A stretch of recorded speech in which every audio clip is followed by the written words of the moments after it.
Your podcast is tuned in to the right frequency, ladies and gentlemen. It is another episode of the PowerBomb Nation. I am your host, Dwight Couch, and I wanted to pull a special interview from our massive vault. This episode is with none other than WWE Hall of Famer, living legend, one of the greatest managers to ever grace the squared circle, none other than Mr. Teddy Long. I want you to holla holla and listen to another episode of a classic PowerBomb Nation interview.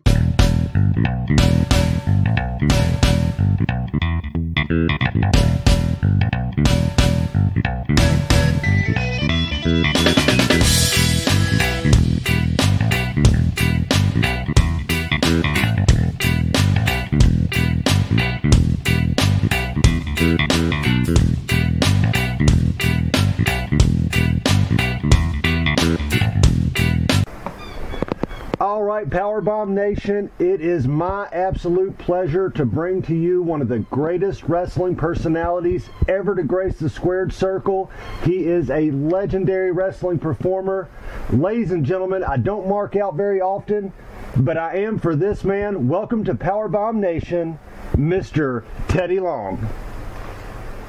Hey man, thank you so much for having me on PowerBomb Nation. I've heard a lot about about your show and about you guys, and I'm just honored to be here, man. Thanks so much for having me. Well, we definitely appreciate you taking time out of your schedule. I know you're a busy man, but Teddy, you got some stuff going on in the here and now, and you got a book coming out. Won't you tell the listeners a little bit about your book coming out and what you got going on right now in your life?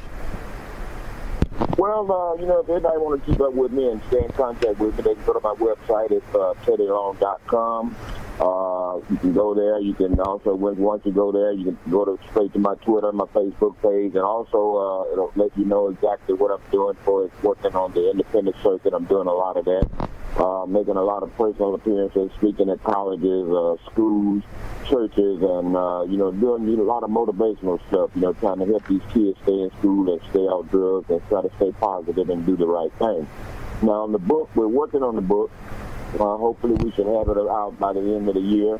But in the book, it's gonna detail, from my beginning, my career when I started in professional wrestling, back in the 80s, and a lot of ups and downs, that I experienced, trying to make it to the top, and which, with the help of God, I did make it there.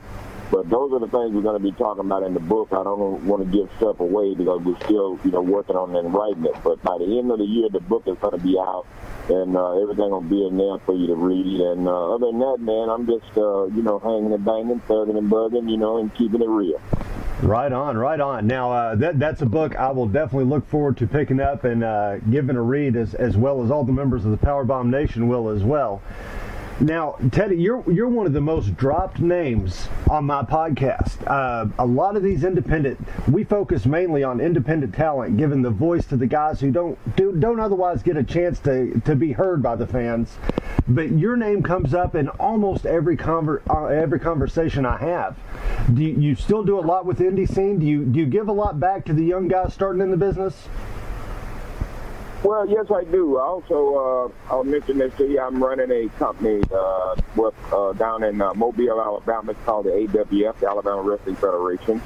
We're trying to get that off the ground, get it up and running. Also, I'm doing a lot of stuff with, I'm going to be doing some stuff with Luke Hawk with Wildcat Sports. I'm going to be coming to his organization, helping him out a lot.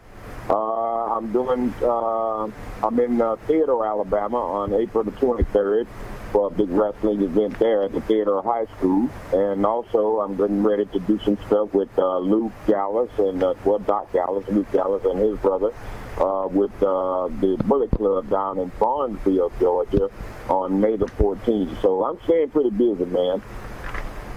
Well, that's good. We love having you in the wrestling world, and it'd be a sad day if you weren't participating in somewhere.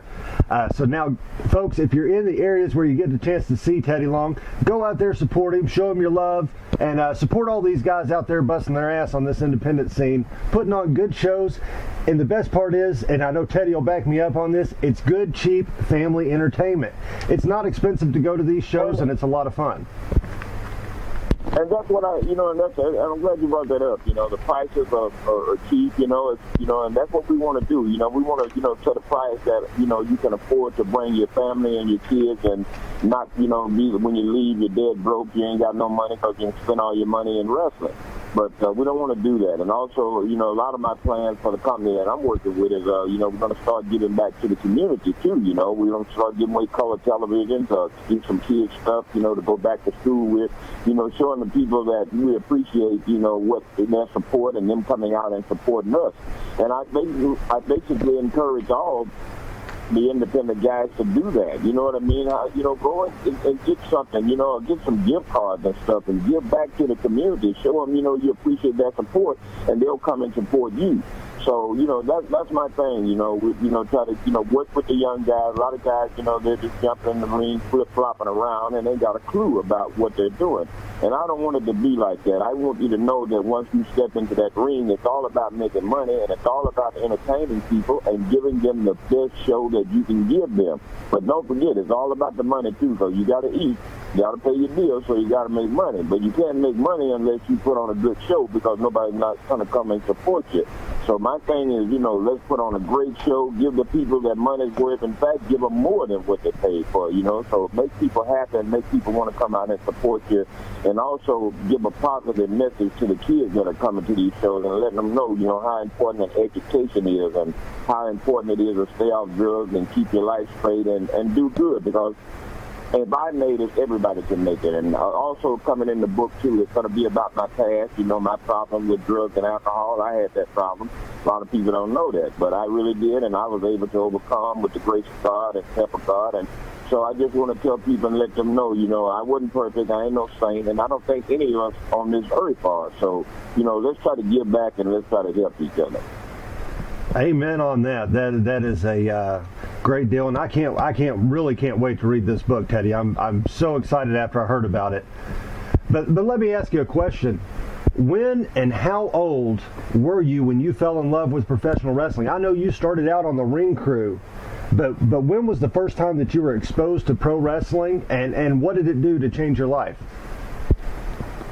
Well, I started following wrestling in the 80s, I'd say 81, 82. I'm from Atlanta, Georgia, and so back in the 80s is when they had the Georgia Championship Wrestling.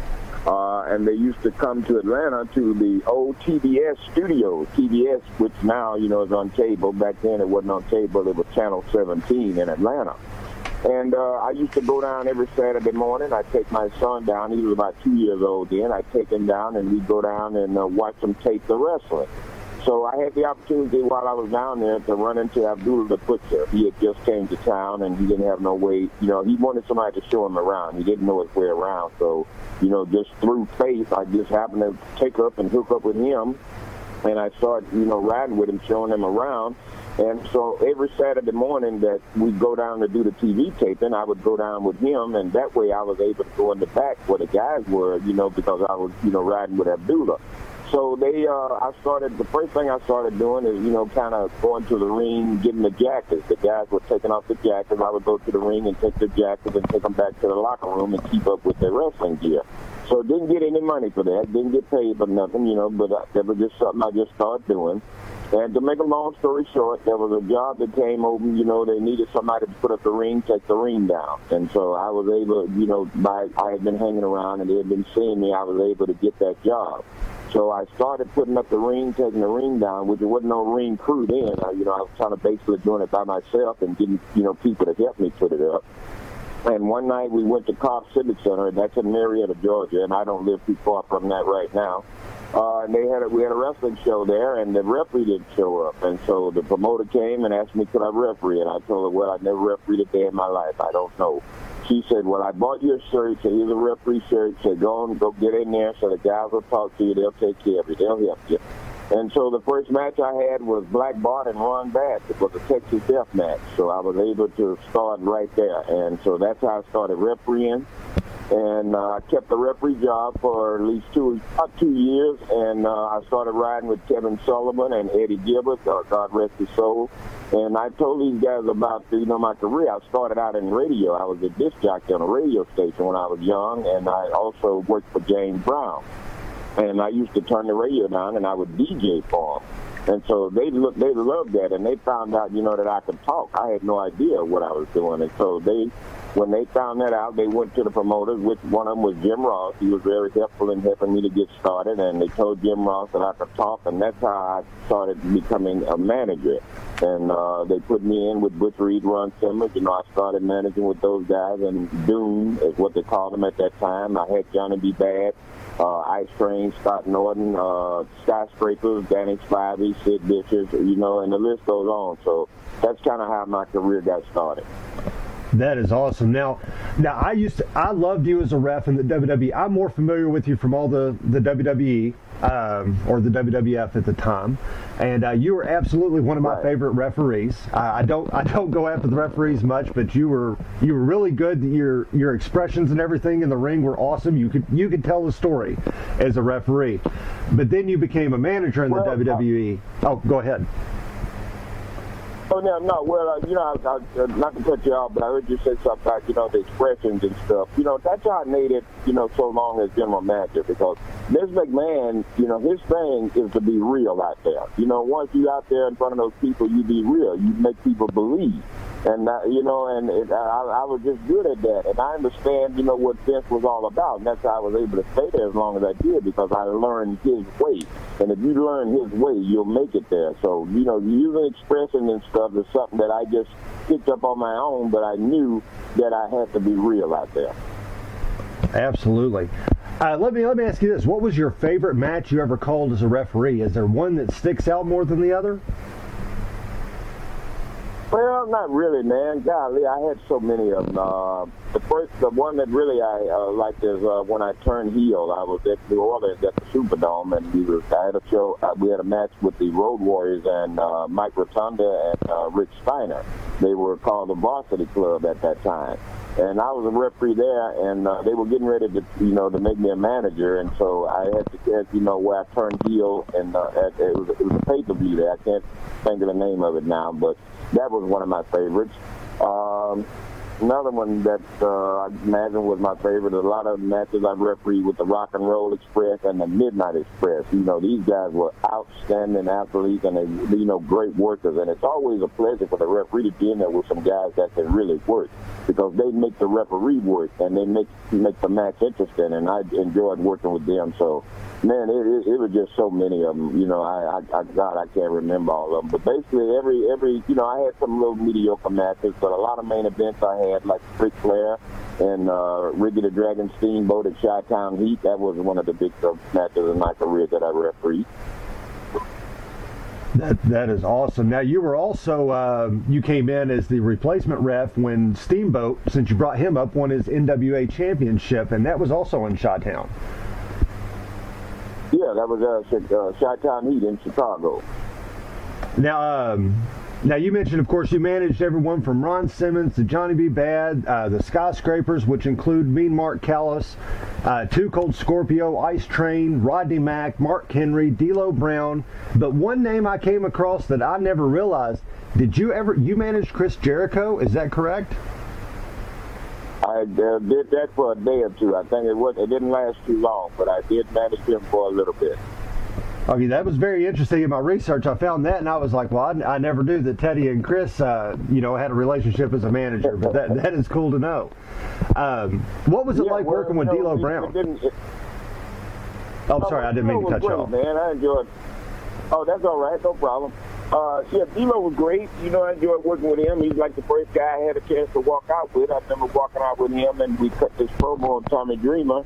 And then that's when we started doing the thing that Vince created himself, and it was called the White Boy Challenge. So, like I said, I enjoyed D'Lo, enjoyed working with everybody that I really managed. I didn't have no problem with, especially Mean Mark Callis, who is now The Undertaker. So he helped me a whole lot, during my career, too. So he's one of the greatest and nicest guys in this business. But, D'Lo was a great guy. I enjoyed working with him. Absolutely. Good to hear. D'Lo Brown's I think he's one of the most underrated superstars to ever grace the squared circle and one of my personal favorites.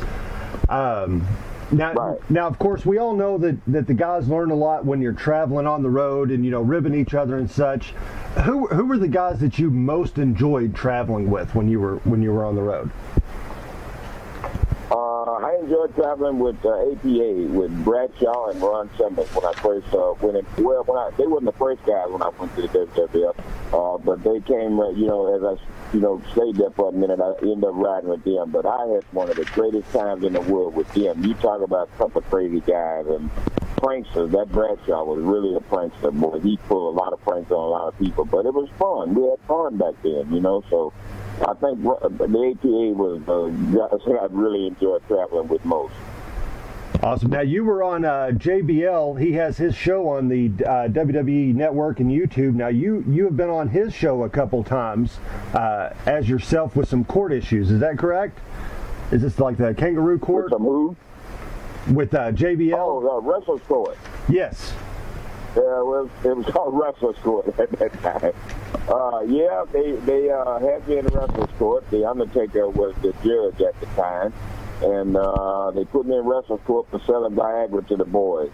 So I had to get a lawyer, and my lawyer that I got was Mae Young, God rest her soul. And she came in to defend me, which I lost my case because Mae Young couldn't even say the word Viagra. She called it Niagara. So that killed my case right there. But so that killed my case right there. But they had me in wrestling court a couple of times of selling Viagra to the boys.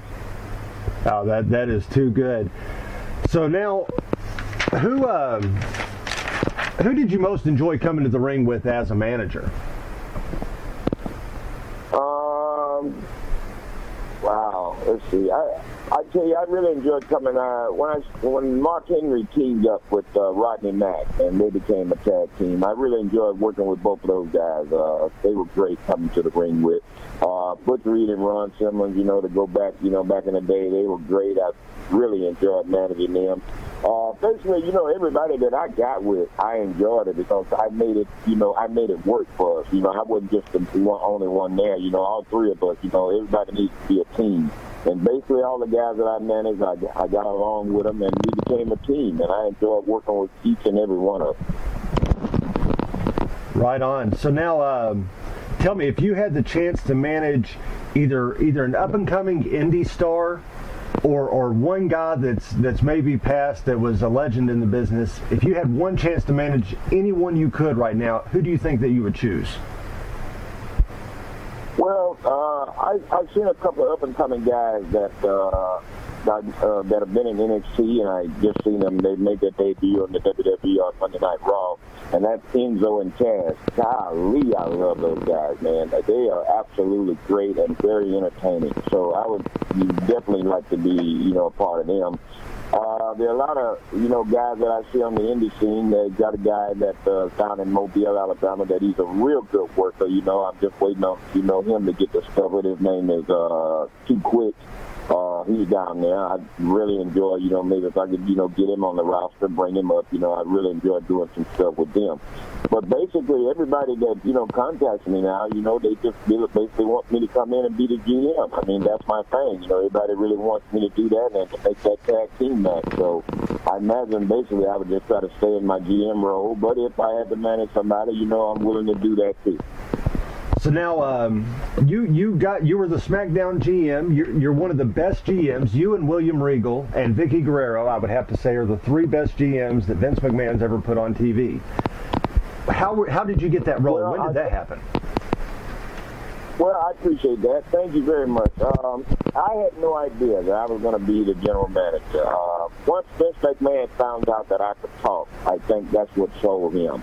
The night I walked out with D'Lo Brown and I came back, Vince McMahon stood up and gave me a standing ovation. He said to me, he pulled me out to the side and he said, I can't believe I had you right here under my nose all this time. So it was in the plan, I imagine, for me to be GM through Vince. I had no idea. They didn't tell me anything. I came in the TV one day, and the writers came to me and they said, well, today Vince is going to make you general manager. And they didn't tell me that for like maybe an hour before TV started. And they told me Vince was going to make you general manager of SmackDown. And that just, you know, I was really scared to death because I realized now I'm going to go in this big major role, and, you know, I got to be ready for this. And, you know, I hadn't managed in a while, so, you know, I was a little rusty. But, you know, I've been managing, but, you know, I'm just saying to go in a big role like being the general manager, you know, you just thought I wasn't ready for that, and I didn't want to let Vince down. But you can't let the boss know you're not ready, and you can't let him know your thoughts. So I'm like, hey, I'm ready, I'm going to do this, and I'm going to make it work. So that's how it happened. It just came out of the blue. They told me one day I was going to be GM. I walked out and just made it happen.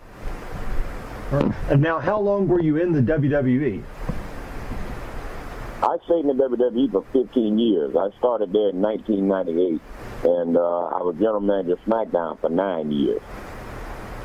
Any particular feuds or moments that stand out as your greatest time as general manager of SmackDown, or in particular matches or anything that you had or you created? Well, I enjoyed all the stuff that I did with Vicky Guerrero. What a sweetheart of a lady. She was just absolutely great.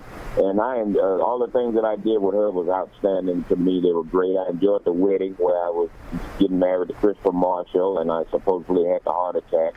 I also enjoyed the angle with the Undertaker where he kidnapped me and everything, and they rolled me down in the coffin. And when they opened the coffin up, CM Punk did, and it was me laying there.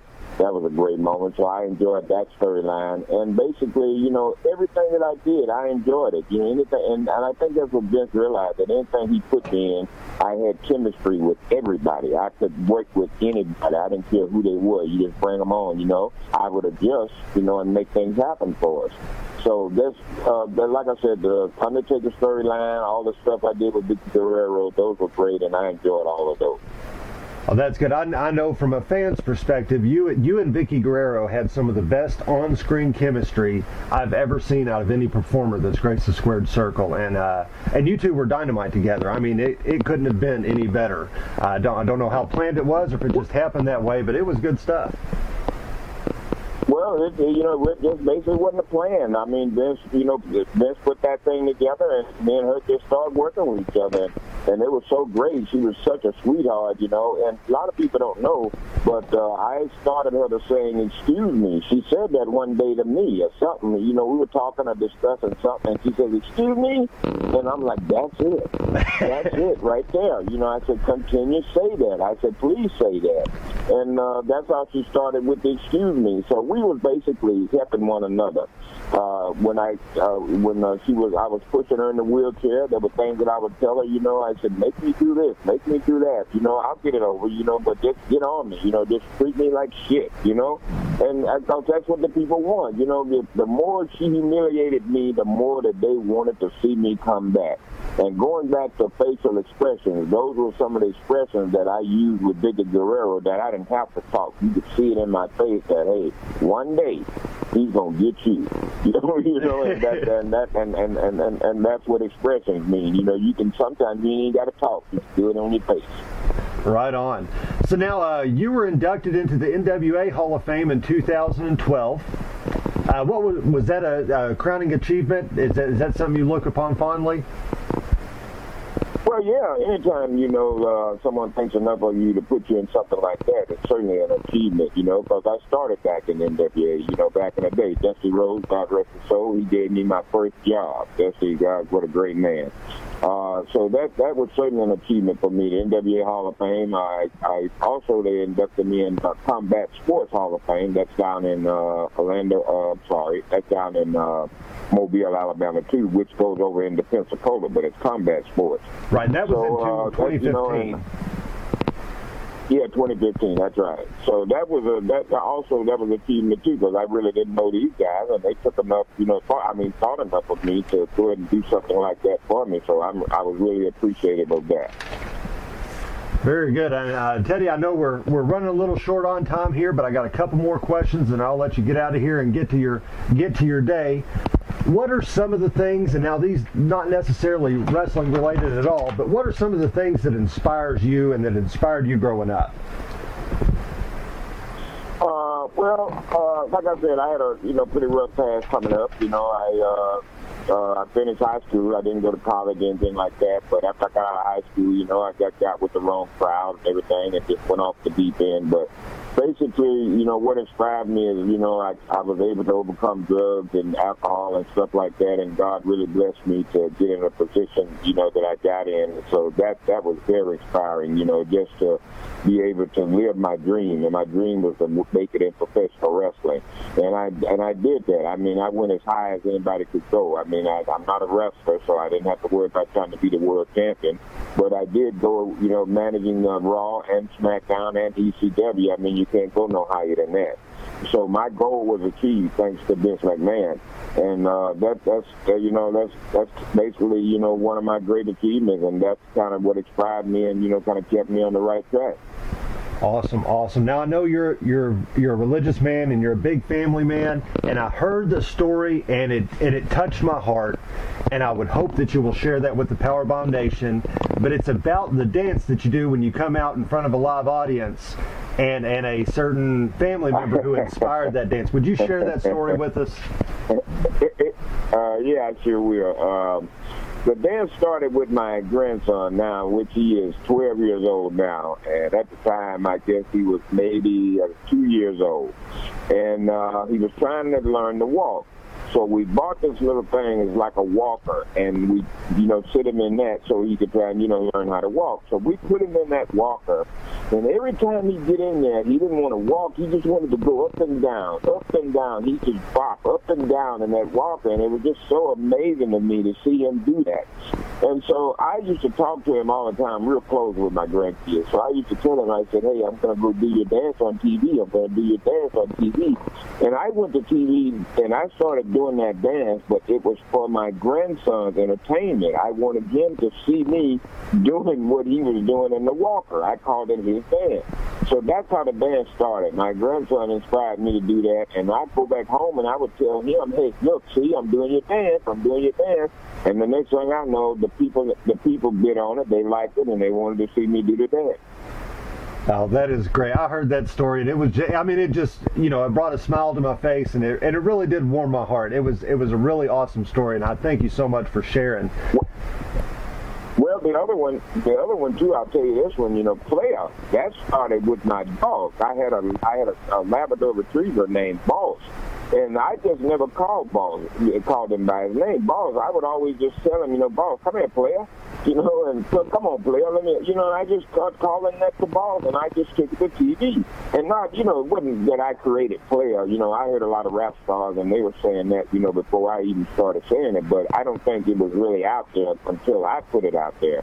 But the word Player, I just started playing with my dog, and I would call him Player, and that's how that started. That is awesome as well. It's funny how things like that, and it's like a lot of guys say, your own personality just ramped up to 11 when you get on the stage makes for the best characters. And Teddy, in your case, it sounds like that's the absolute truth. Well, that's what I tried to do. I just got, the way I was really, got my character over is my character was me. Okay, it was me. You were just looking at me. You weren't looking at nobody that they told me to be or somebody I was trying to pretend to be. I was just me. I came out of the street, I came from the street life, so I was able to kind of carry that swag and a little bit of that street life to TV, and people related to that because some of the stuff I was saying, you would hear that in everyday life. A lot of the slang that I use, keep it pushing, keep it real, and that's real talk, and people relate to that, because that's happening in their everyday life. You just got to know where, to put, where to put the words. So, I was just, like I said, my character was just me, and I was real comfortable with it. I wasn't ever nervous, once I got started and got going and say, hey, I got this. Man, all you got to do is give me a script and let me have it. Good deal. So, Teddy, go ahead and put yourself over. Tell PowerBomb Nation where they can get hold of you, and then, again, your website and all that good stuff. Well, basically, once again, you can go to teddylong.com. That's the website, and you can find out where I'm going. I'm also associated with CelebBM. That's a site where you can record personal videos for people. People want you to, record stuff for them and send them shout-outs and do different things. So I'm a part of that. That's CelebBM.com/TeddyLong. I'm involved with that. And TeddyLong.com, the website is where everything is happening. That's where it's all at. The Twitter is @TeddyPlayerLong. And also you can go from the website and go right straight to the Facebook page. And let me say this to the fans. I'd like you to check out the website. Let me know if you like it. If you don't like it, then let me know. And let me know what I can do to maybe make it, better or make some changes to it. But basically, that's how you can find me. That is awesome, and everyone will definitely be in touch. And Teddy, I got one favor before I let you off here. Can I get a quick little shout out promo to the PowerBomb Nation? Yeah. Maybe a little holla holla holla. Okay. Yeah, you let me know when you're ready. Yeah, I'm ready for you now, sir. Hey, what's up, players? This is Teddy Long, and you're listening to the PowerBomb Nation. And players, you better believe that because it's real talk. Holla, holla, holla. Awesome. Teddy, thank you so much for your time. It was an absolute pleasure to be able to talk to you, and thank you for bearing with us while we could get everything set up and actually get on the phone with you. And I hope to have you back one day soon, maybe after your book comes out. We can have you on and we can actually delve into a little bit about your book and more about you. Okay, man. Thank you so much for having me, man. And like I said, anytime you need me, man, feel free to give me a call. All right. Thank you, Teddy, and have a great day, sir. All right, same to you, man. Thank you. Bye-bye.